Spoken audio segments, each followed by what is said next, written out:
New beginnings, huh? Brutal stuff. You have my sympathies. Never saw a new beginning that didn't involve burning something down.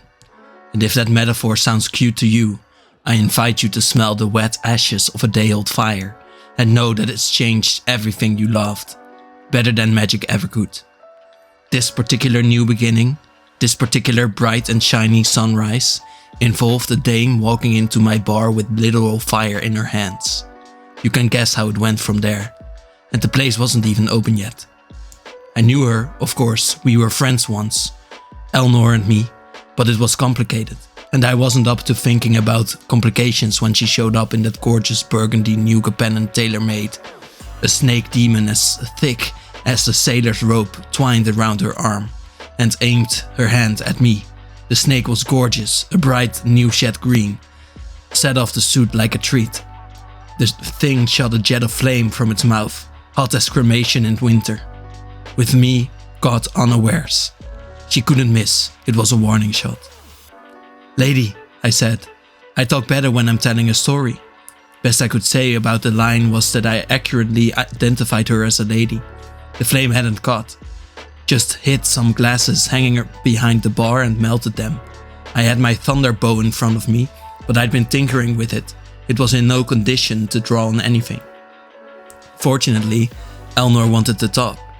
Although the only sweet memory she wanted to jaw over was, "Where did the money go, Yuma?" "It went where money goes," I snapped at her. "Where's the money?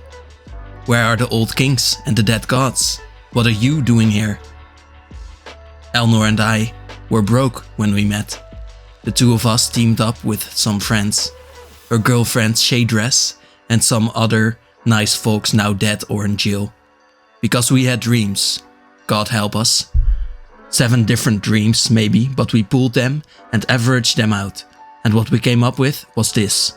We would leave the Riveteers, where we'd spent our youth. Then we would build something. The Riveteers are supposed to be builders, blacksmiths, carpenters, right? That used to mean something. Before this gang of laborers that banded together against the bosses came just another set of bosses. So me and my friends, we would start over, do it right. We found an empty warehouse to squat in and wrote a manifesto. We had all the skills we needed. I was a weaponsmith, Shadress was a tailor, Eleanor looked cute. The money we earned would be shared. We'd recruit other people and so on and so on and so on to Utopia. But every family has a drama, and this one also had rent. The owner of the squad showed up with thugs and impounded all our gear. So we couldn't make a living. He said he'd give it back if we paid back the rent. But we didn't have that kind of money. So, obviously, it would have to be crime. The main industry in New Capenna. Top import, top export. We knew how to steal too. And the equipment for that was cheaper. If you do it right, you don't even need weapons. Although, I'll be honest, we did it wrong. Eleanor was amazing back then. It was cheap of me to say she just looked cute. She had charm, and if you think that's nothing, you've never been charmless. I'm charmless myself. They like me here in Thunder Junction because I introduced cocktails to the dessert. They don't like me for my class. She could drink, she could gamble, she could flirt. She was a perfect distraction, and since she could do makeup and dress with style, she was good at disguising herself too. You don't need to glam yourself up with magic or even use the normal boring tricks of disguise. Cotton in your cheeks, change your glasses, ill-fitting clothes, you can do it all with acting and makeup.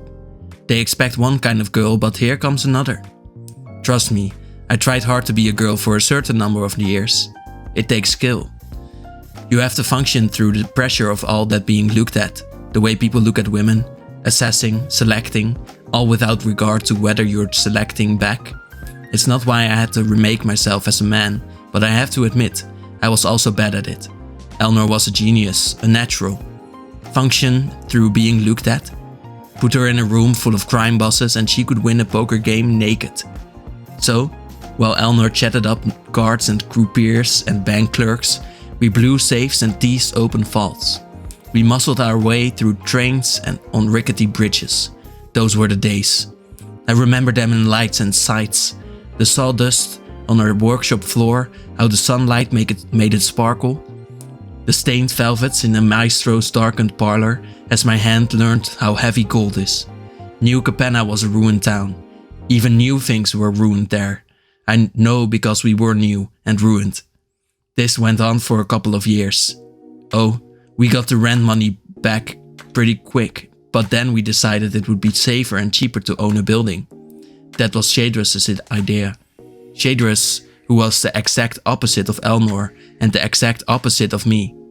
Figure that out, if you can, but you'd need more advanced math than the riveteers ever taught me. She only wore rusty black, with 2 crossed pins in her collar. She had a tailor's trick of talking with her mouth closed, because they keep pins in there too.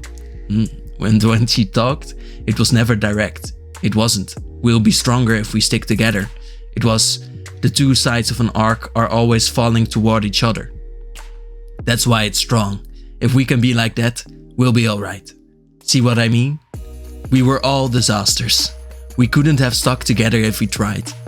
But we could try to fall toward each other, and we did, for a bit.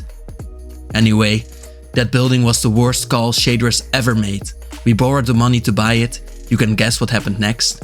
Debt comes down on you in layers. And funding your debts with theft, you make twice the enemies. I won't trouble you with the whole boring story, except that I took off eventually. Just ran off down the omen paths, not knowing where I was going. Everyone who stayed was going to die, go to jail, or go back to being a foot soldier in one of the gangs. Back to being the lowest iron chewer in the riveteers? No, I wanted a new life. Justifying myself? Of course I'm justifying myself. But I'm right too. I could die with my friends or live alone. What I took wouldn't have paid a month's interest, and I kept it out of the hands of our enemies, didn't I? I threw a bottle. My virtue in the fight is that I'm fast, and I had another worry too. Besides Elnor and the disassembled crossbow, Kerry was there on the bar, in the basket where he likes to curl up. No! He can stay as still as a rock, so it just looked like I had an ordinary potted cactus. A bit of decor, but she was pointing that snake uncomfortably close to him. And even if I didn't make it out of here, I had to give him a shot at escape. That little guy has saved my life twice. You'll hear about both in 5 minutes and 10. I'm fast, like I said, and though Elnor's fast too, boy, I can surprise you. It's about keeping your muscles relaxed until the last possible moment. No twitches, no tells. That's the name of the story. She hadn't told me to keep my hands to where she could tell them. But I kept them there anyway, right on the cool stone top of the bar. I could feel the shallow places in the stone where the mason didn't scrape it all the way clean. Then I threw myself to the side, grabbed the bottle, hurled it end over end. She shot and ducked at the same time, but I'd anticipated that, and the bottle shattered against the creature, making its jet of fire blue for a second. It melted a hole in the stone wall behind the bar, and her velvet arm was glistening with fragments of glass. Now the snake was stunned. Hate to do that to a demon who didn't ask to be summoned, but better that than Kiri. He was still in this basket, still not moving. I never know what he's thinking. He's smart, but he's not what you'd call emotive. Is it even alive? I had a couple of seconds. I used them to get my thunderbow back, together and in my hand. It's a heavy, well-balanced crossbow with a stock polished bright, and it can channel lightning, hard crackling bolts of it. Beside hunting, I mostly use it to kick people out of the bar, so it's bigger and more complicated looking than it needs be. And he assembled it during a fight where he's getting attacked by a demon lady. I don't get it, Yuma, said Elnor. She was cool for a woman, with thunder pointed at her. I could smell the power, like the smell of rain coming to the desert. Oh, weren't we good to you? Didn't we accept you when nobody else did? Didn't we hook you up with the best body man in the city to change your humors? To make you a fella? I said, I didn't think I had to pay for your acceptance. You don't think you have to pay for anything of mine. I take your point. I just told you, you've taken enough. Walking into that, I told her. Listen, the money's gone. I spent it. There's nothing here to get back. and I don't believe you ever want to. How long have you been looking for me? A year? That's plenty of time to forget why you're doing something. Her hand flexed. The snake was looking better. As I watched, it coiled tighter around her arm, digging into the fabric, and its head reared higher. It breathed red flame, not at me, but just into the air, warming it. It's cold in the desert in the morning, and this creature was far from home. Don't patronize me, Eleanor said. Don't try to talk me down. You always thought you could talk your way out of trouble, but all you can do is tell a story. And that's not a story about me. Sure. Well, what is it then? I know a story about me, she said slowly, and it's very painful, but I'll tell if you like it. If you'd like. In honor of our old friendship. Yeah? It's called Where's the Money? It's actually a story. I had all the money sewn up into the lining of my suit when I came to Thunder Junction a year ago. It was heavy, all in 10s and 5s. 10 and 5. Lead and bronze coins, and it really ruined the drape. Omenport is the first city you see here. A friendly place, all wooden spires and sheltering cliffs, but it was the first place anyone who came after me would see. I knew I had to beat tracks out of here. What I didn't know was how to beat tracks, if you follow me. No idea how to survive in the desert. What passes for wilderness in New Capenna is just ruined suburbs, and it had to be on foot. I didn't trust the trains. Obvious New Capennan creation. People from home would use them, and what did I know about riding? I'm a city boy. I didn't even have a bicycle. So I set off walking on the Thunder Junction road. The suit was new. Clothes matter back in New Capenna, even more than here. And I had it all custom made by shaders. Black wool, black velvet, pinstripes dripping from hip to hem. And I must have looked like $1,000,000 as I was dying. Heat, exhaustion coming up on you unawares is what I've learned since then. First sign of it, you don't think clearly. Call me what you want, maybe I should have known better. But I grew up in a city where everyone always looks fantastic. Not just because of the tailoring, but because the clouds and smog and the shadows of the buildings make everything dim and glamorous. I wasn't used to that big, full sun. Anyway, there I was, sitting on a rock with my sleeves rolled up and my jacket draped over my arm and making it sweat slick. And there was this little guy, a sturdy little cactus, a toddler in shape and size, with 6 stumpy arms. Not much of a face, but I somehow knew he was well disposed to me. I put my jacket around him to keep him from hurt by the spines and picked him up. I've seen a lot of things in my time. Humans, demons, great machines, revolutions, tragedies. A plane coming to an end, like New Capenna. It has a lot of new things happening. Like how a broken bottle shatters into tiny pieces. The more shattered it is, the more pieces there are to catch the light. Thunder Junction's a new plane, one that's still beginning. It's still whole. So, when I say I hadn't seen anything like a baby cactus folk, I mean it. There wasn't room for something like him back home. He didn't lead me to water or anything like that. He just awakened a few minutes before.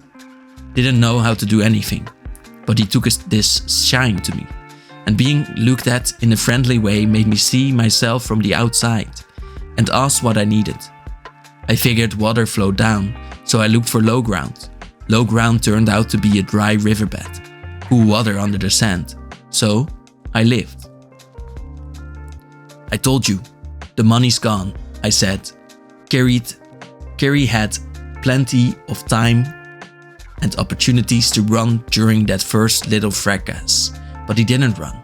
Of course, he doesn't do what he doesn't care to do, even if it was making me sweat with nerves. Still don't believe you? Fine, I lied. It's not gone, you're standing in it. This is your bar? It's our bar, I said, me and the other bartenders. The piano player and the dancers, the cleaner, the cook. We run it together. We divvy the proceeds. It's just like we dreamed of back home. But you own it. Sure I do. So you're not just a thief, you're a boss. If you want to put it like that, yes I am. She shrugged. I don't know which one I hate more. I'm guessing thief, but you're a thief too. She snapped her fingers. The snake came to attention. I dove behind the bar, heard her running over to me. Cover is a trap if you're not nimble. I jumped up, hurled blurry lightning at her, and she drenched the air with flame back at me. Both missed. She hit some more bottles behind the bar. Vaporized what was inside. I was diving out of the way on the floor, covered in glass and slag, hollering, "Do you have any ideas what those bottles cost?" She'd taken cover behind some of the gaming tables. My bar's got 2 levels, floor and mezzanine. There are some bedrooms up there, empty now, card and dice tables in the back. I introduced those to Thunder Junction too. Made a fortune on them. I cringed at the thought of burnt holes in those acres of felt. So I stayed down, didn't shoot till I heard her move. We traded shots, all of mine went high because of the damn tables. She was creeping around fast and silent, trying to come at me from unexpected places, mostly succeeding. I knew the longer this went on, the worse my odds were. She had the whole room to maneuver in, and she didn't care what state she left it in. So I crawled the length of the bar and leaped over it suddenly, feeling the freedom of the room opening up, bolting for the staircase and away from Kiri, who still wasn't moving. Away, away, up, up. There goes Yuma, certified genius, heading for high ground. I caught a look at her stunned face, pointed my bow as I ran, and then, just as I came up the top step, she aimed calm, as you please, and set the stairs on fire behind me. I had carpet on the stairs, another of my classy ideas, and now yet another one that's backfired on me because the fire fed on it like a starving beast. It was blue hot, fast and dangerous, surging up toward the mezzanine and cutting off my escape. I saw everything from above, the bar with the melted bottles, the hole letting in a round shaft of morning sun, Carrie in his basket, his snappy little movement as he looked up at me, Elnor, Bill, standing still with a snake twining around her arm. I realized then that she probably didn't want to kill me. Her aim's not that bad, but if I were waving a stack of soft paper money at one of our crap's tables, I wouldn't have bet on that number. So I darted back into one of the bedrooms. A roar of fire punched a hole right through the door, the angle sending it through the ceiling too. "Stop setting fire to my bar," I hollered through the hole.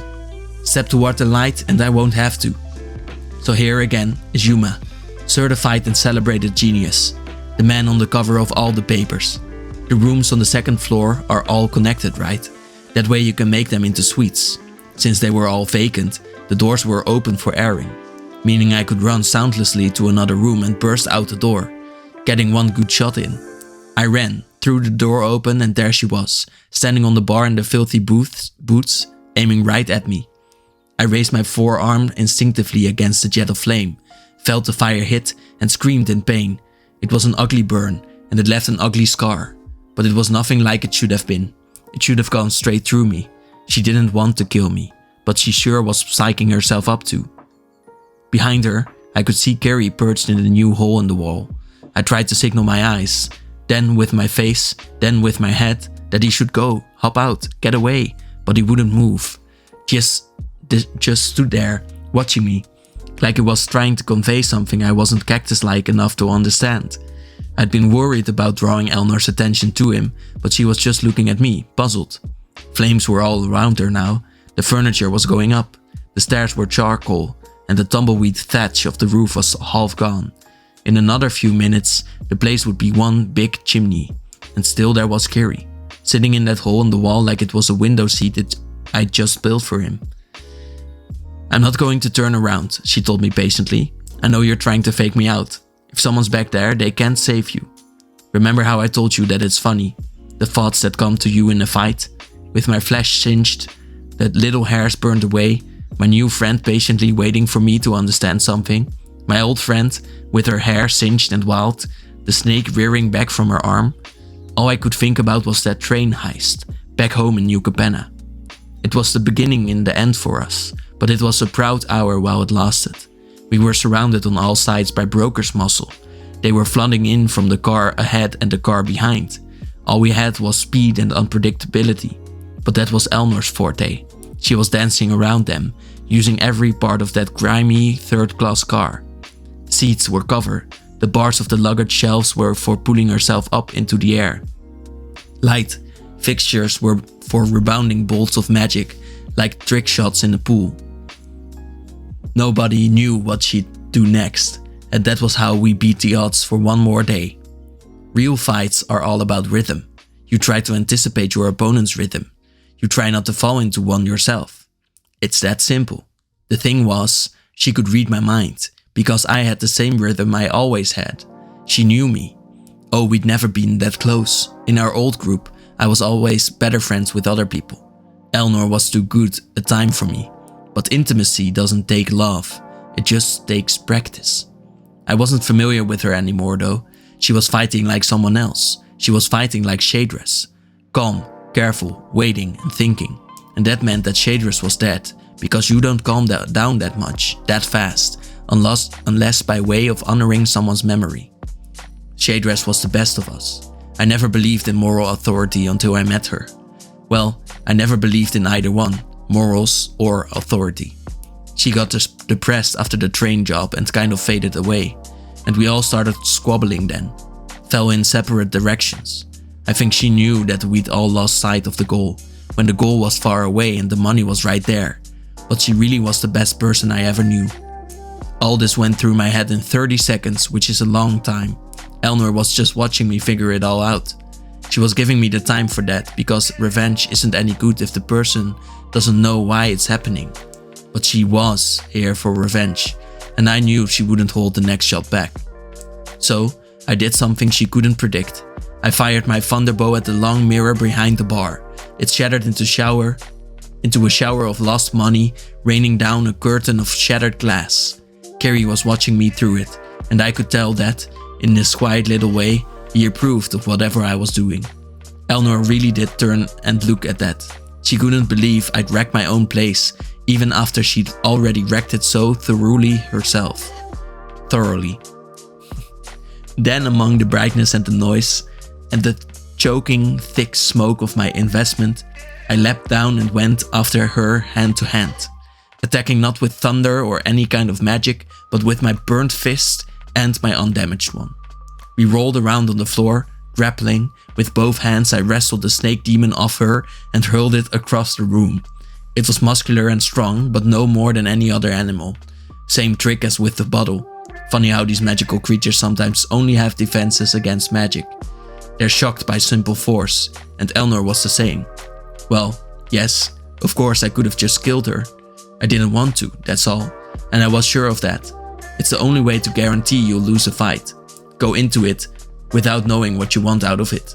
I knew what I wanted, and Eleanor didn't, and that's not why I won, but it's why she lost. The room was almost silent suddenly. No more big dramatic moves, just two people, tired, breathing heavily, among the crackle of sparks. Eleanor knows how to fight with her hands too, but it was my specialty when I was a kid. When other kids were training in summoning and lockpicking and all that different kinds of magic, I was out on the streets with my fists. A little rebellion against my dad. So, there we were, going at it. Me slowly winning, but both of us about to choke on the smoke. When suddenly, the rain hit. In Thunder Junction, the desert rain is hard and sudden. It comes clap out of a blue sky. The clouds rush up on you like a train, and then you're soaked to the pores, with impossible little flowers coming out all around you. It was winter then, thunderstorm season, but still I didn't expect it. In an instant, the fires were out, and the whole place was black and acrid, like a candle wick that was just been snuffed. With the water and all that char, you could have dipped a pen in the bottles on the floor and written a poem, if you had a mind to write a poem, which just then I did not. I was still coughing out the smoke from a fire that no longer existed. She was coughing too, and then I knelt on her sternum, grabbed her wrists, and it was done. I told her what I'm telling you now. What I tell every stranger who wanders into my bar in clean, tight clothes and new boots. You say you're here for a new beginning? Fine, but that means giving up on the past. On pretending that you still can change it. The past is dead, I said. It's over. You're in a new place, and that means starting from nothing. You're so wise, Yuma. Her face was slick with rain. She kept having to blink it out of her eyes, shaking her head around it. And it sure is convenient how your wisdom means I have to forgive you. I don't expect you to forgive me, I said. I'm ashamed of what I did then. I'd do it again. And I'd be ashamed of it again. But this is Thunder Junction. People are different here. They're here to invent themselves. Reinvent, you mean. Invent. Like a piece of machinery. Riveteers are good at tinkering, but it's all ready-made parts. Ideas someone else built and broke. Here, you can forge yourself in a new fire. Haven't you had enough of fire? She coughed one final time. You want me to be your friend? Team up with you? Maybe you'll give me some more life lessons like this one? Nope, that door's closed. I don't want to see you again. You don't want to see me, but you can start a new life. Or I guess I can kill you if you insist. Or you can kill me. And what? Take over the bar? Take over the mortgage? Pay to repair all the damage we just did? Look, either you're gonna be red or I am. She smiled a little, and for a moment, it was just like old times. In the way your reflection in the mirror is just like you. You can't hear it or smell it. It's got no warmth, but you feel something anyway. I knew I'd gotten through to her. And it's not because I had my lines straight, but just because she'd lapsed back into seeing me as a person. It's easy to stay mad at a phantom, or to flee one, too. But a person has got to be reckoned with. And that's when Kerry had his say. The rain all around us was gone all of a sudden, and there was a different feeling to the air. We both noticed, and I finally let go of her wrist. My burned hand was in agony. A sharp, hot, smooth pain. And we looked around to see what had happened. Well, you've seen what the place is like now, but imagine what it was like to watch it happen. The whole inside of the room was alive with vines. They were running up the walls like water runs down. Quick and flowing, massive red flowers dropping open like bells, filling up the massive holes in the ceiling, weaving themselves together, fanciful patterns, knots, curlicues. And there was Kerry floating an inch in the air above the bar, hardly moving, just floating there serenely as the room filled up with life. I've had all sorts of great minds come in here, tried to make sense of it. Apparently, these vines are like no species seen anywhere, on any plane, or any plane that people have come back from. Kerry just invented them. They make the air so humid, even with the desert outside, that people stand there in the doorway and suck it in like a cool drink. The vines stopped moving finally, and Kerry dropped back to the surface of the bar, sat down in it, and went cactus still again. Eleanor didn't do anything much. She just got up, shook out her arms, gazed up around her. Finally, she said, "Where did he come from?" "He's been there the whole time." She kind of snorted. "Well, let's call it because you're not wrong." "No. I still hate you spent your money on this place. Congratulations. You turned something into nothing." We all turned a lot of something into nothing back on New Cabana. The laugh was real though. "All right," she said and whistled softly. The little snake was draped over a vine nearby. It slid down to the floor, maybe a little reluctantly. She picked it up and draped it around her shoulders. She walked out, without looking back.